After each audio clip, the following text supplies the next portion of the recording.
ఇప్పటివరకు కార్పొరేట్ యాక్షన్స్‌లో మనం ఏమేమి తెలుసుకున్నాం? Dividend, bonus, stock split. ఈ వీడియోలో రైట్స్ ఇంకా బైబ్యాక్ గురించి తెలుసుకుందాం. ఫస్ట్‌ది రైట్స్. రైట్స్ అంటే బోనస్ లాగా ఇవి ఫ్రీ షేర్స్ కాదు. స్ప్లిట్ లాగా బ్రేకప్ కూడా కాదు. రైట్స్ అంటే కంపెనీ ఎగ్జిస్టింగ్ షేర్ హోల్డర్స్ ఎవరైతే ఉంటారో వాళ్ళకి కొత్త షేర్స్ అనేవి డిస్కౌంటెడ్ ప్రైస్‌లో బై చేయడానికి ఒక రైట్ ఇవ్వడం. ఇక్కడ ఒక పాయింట్ ఫోకస్ చేయండి. ఐపీఓ అంటే అందరికీ ఆపర్చునిటీ ఉంటుంది. కానీ రైట్స్ ఇష్యూలో ఓన్లీ ఎగ్జిస్టింగ్ షేర్ హోల్డర్స్‌కి మాత్రమే డిస్కౌంటెడ్ ప్రైస్‌లో కొనే అవకాశం ఉంటుంది. కంపెనీ రైట్స్ ఇష్యూ ఎందుకు చేస్తుంది అంటే కంపెనీకి ఫండ్స్ అవసరం ఉంటే చేస్తుంది. ఇప్పటివరకు లిస్ట్ అవ్వని కంపెనీ అయితే ఐపీఓకి వెళ్తుంది.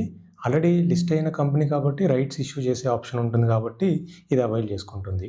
మరి ఎఫ్‌పీఓకి వెళ్ళొచ్చు కదా అంటే ఆ ప్రాసెస్ దీనికంటే కాంప్లికేటెడ్ కాబట్టి రైట్స్ ఇష్యూని చాలా కంపెనీస్ ప్రిఫర్ చేస్తాయి. రైట్స్ ఇష్యూలో కూడా రికార్డ్ డేట్ ఉంటుంది. మీకు రికార్డ్ డేట్ అంటే ఏంటో ఆల్రెడీ తెలుసు. ఇంకో మెయిన్ పాయింట్ ఏంటంటే రైట్స్ ఇష్యూకి స్పెసిఫిక్ విండో పీరియడ్ ఉంటుంది. సో అండ్ సో డేట్ నుండి సో అండ్ సో డేట్ వరకు మనకి టైం ఉంటుందన్నమాట. ఈ టైం ఫ్రేమ్‌లో మనం రైట్స్‌ని యూజ్ చేసుకోవాలి. అయితే రైట్స్‌ని ఎక్సర్సైజ్ చేయాలి అంటే షేర్స్‌ని డిస్కౌంటెడ్ ప్రైస్‌లో బై చేయాలి. లేదంటే ఆ రైట్‌ని రెనౌన్స్ చేయాలి అంటే వేరే వాళ్ళకి అమ్మేయాలి. ఈ వర్డ్స్‌ని గుర్తుపెట్టుకోండి. ఏదో ఒకటి చేయకుండా సైలెంట్‌గా ఉంటే మాత్రం ఆ రైట్ ఎక్స్‌పైర్ అవుతుంది. కన్ఫర్మ్‌గా లాస్ అవుతాం. రైట్స్ ఇష్యూలో కూడా రేషియో ఉంటుంది.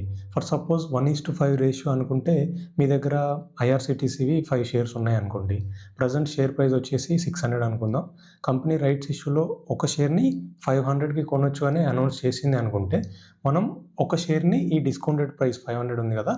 ఈ ప్రైస్‌కి కొనొచ్చు. ఈ రేషియో అర్థమైంది కదా! ఓకే. రైట్స్ అనేవి ఫ్రీ అయితే కాదు. డిస్కౌంటెడ్ ప్రైస్‌లో కొనే ఆప్షన్. రైట్స్ అనౌన్స్ అయ్యాక మీ డీమ్యాట్‌లో ఒక ఆప్షన్ కనిపిస్తుందనమాట. అది యూజ్ చేసుకొని షేర్స్‌ని కొనవచ్చు. లేదంటే ఆ రైట్‌ని మార్కెట్‌లో సెల్ చేయవచ్చు. అలా కాకుండా సైలెంట్‌గా ఉంటే అదైతే మీకు లాసే.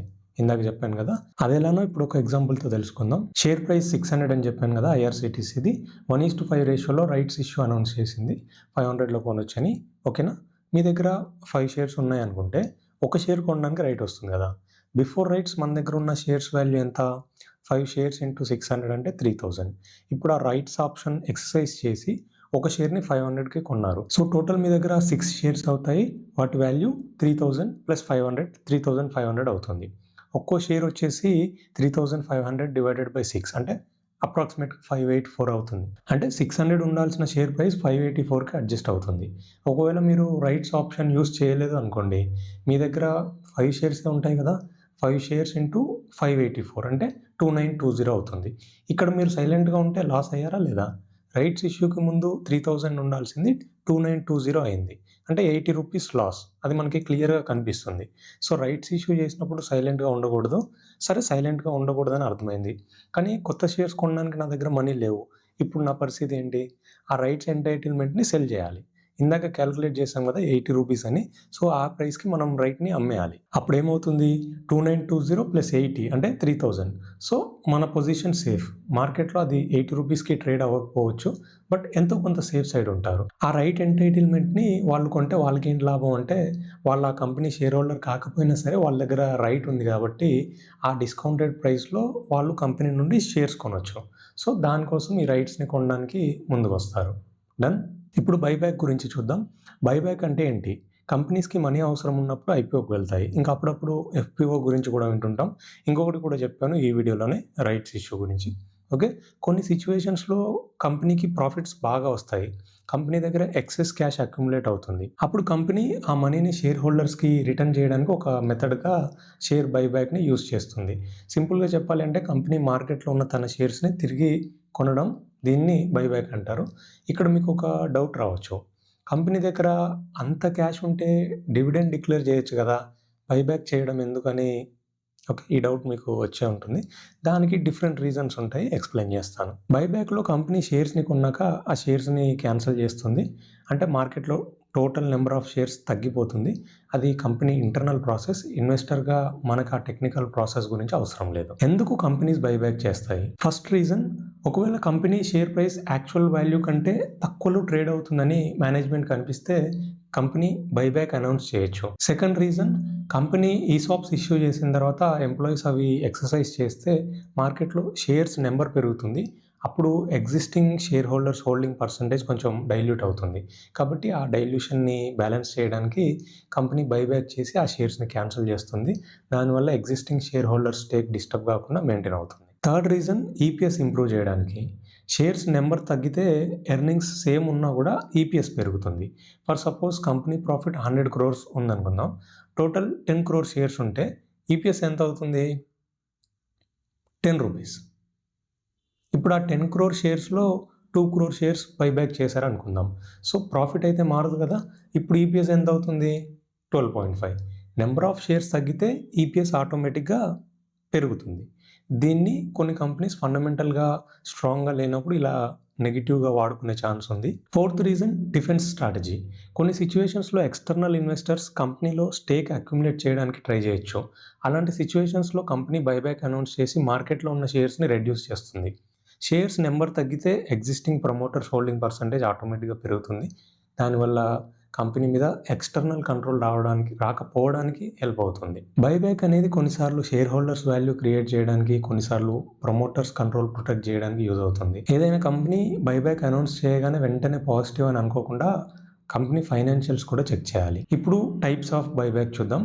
Tender offer and open market offer. Tender offer అంటే కంపెనీ ఒక షేర్ ప్రైస్ ఫిక్స్ చేసి ఈ ప్రైస్కి కొంటామంటుంది. ఈ ప్రైస్ అనేది మార్కెట్ ప్రైస్కి కొంత ప్రీమియం యాడ్ చేసి అనౌన్స్ చేస్తారు. ఈ సిచ్యువేషన్స్లో రిస్క్ తక్కువ, ప్రాఫిట్ ఎక్కువ. ఒక చిన్న ఎగ్జాంపుల్ చెప్తాను. అంటే ప్రతిసారి ఇలానే అవుతుందని కాదు, మీ నాలెడ్జ్ కోసం అంతే. Okay, TCS company share price 2500లో ట్రేడ్ అవుతుంది. ఇప్పుడు 2800 రూపీస్కి బైబ్యాక్ చేస్తాము, ఇంట్రెస్ట్ ఉన్న వాళ్ళు పార్టిసిపేట్ చేయొచ్చు అంటే మీరు ఏం చేస్తారు? షేర్ ప్రైస్ 2800కి వెళ్తుంది కాబట్టి 2500లో కొనేసి 2800లో కంపెనీకి అమ్మేయచ్చు. So 12% return. ఓకే, అర్థమవుతుంది కదా. అనుకున్న దానికంటే ఎక్కువ షేర్స్ బైబ్యాక్లో అమ్మడానికి వస్తే ఇంకా అప్పుడు ప్రపోర్షనేట్ బేసిస్లో బైబ్యాక్ చేస్తారు. ఫర్ సపోజ్ ఒక కంపెనీ 50 lakhs షేర్స్ బైబ్యాక్ చేస్తామని ఆఫర్ ఇచ్చింది అనుకుందాం. 100 lakhs షేర్స్ అమ్ముతామని ఇన్వెస్టర్స్ పార్టిసిపేట్ చేశారనుకోండి. సో ఏంటి పరిస్థితి? అప్పుడు కంపెనీ అన్ని షేర్స్ కొనలేదు కదా. కాబట్టి ప్రపోర్షనేట్ బేసిస్లో యాక్సెప్టెన్స్ ఉంటుంది. 50% షేర్స్ మాత్రమే యాక్సెప్ట్ చేస్తుంది. మీరు 100 షేర్స్ ఆఫర్ చేశారనుకోండి, కంపెనీ 50 షేర్స్ మాత్రమే బైబ్యాక్లో యాక్సెప్ట్ చేయొచ్చు. మిగతా షేర్స్ మీ డీమ్యాట్ అకౌంట్లోనే ఉంటాయి. ఈ పర్సంటేజ్ని యాక్సెప్టెన్స్ రేషియో అంటారు. ఇంకొక టైప్ ఏంటంటే open market buyback. Open market బైబ్యాక్లో కంపెనీ ఒక ఫిక్స్డ్ ప్రైస్ అనౌన్స్ చేయదు.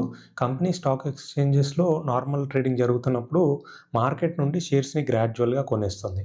అంటే ఒకేసారి కొనడం కాదు, కొన్ని రోజులు కొన్ని షేర్స్, మరికొన్ని రోజులు ఇంకొన్ని షేర్స్, ఇలా step by step buyback process జరుగుతుంది. టెండర్ ఆఫర్లో కంపెనీ ఒక ఫిక్స్డ్ ప్రీమియం ప్రైస్ అనౌన్స్ చేస్తుంది. కానీ ఓపెన్ మార్కెట్ బైబ్యాక్లో మార్కెట్ ప్రైస్లోనే షేర్స్ కొనేస్తారు కాబట్టి షేర్ హోల్డర్స్కి టెండర్ ఆఫర్లో లాంటి గ్యారంటీడ్ ఎగ్జిట్ ప్రైస్ అయితే ఉండదు. సో ఈ వీడియోలో మనకి ఏం క్లారిటీ వచ్చిందంటే, రైట్స్ ఇష్యూలో కంపెనీ షేర్ హోల్డర్స్ నుండి మనీ రైజ్ చేస్తుంది. బైబ్యాక్లో కంపెనీ షేర్ హోల్డర్స్కి మనీ రిటర్న్ చేస్తుంది. మీరు ఒకసారి స్టాక్ మార్కెట్లో ఎంట్రీ ఇచ్చారు అంటే compulsory income tax returns file చేయాల్సి ఉంటుంది. ఇన్కమ్ ట్యాక్స్ రిలేటెడ్ వీడియోస్ని ఇంకో ఛానల్లో అప్లోడ్ చేస్తున్నాను. ఆ ఛానల్ని కూడా సబ్స్క్రైబ్ చేసుకోండి. ఛానల్ నేమ్ వచ్చేసి సిఏ విజయ్ తడక. ఓకే, ఈ వీడియో ఇక్కడితో ఆపేద్దాం.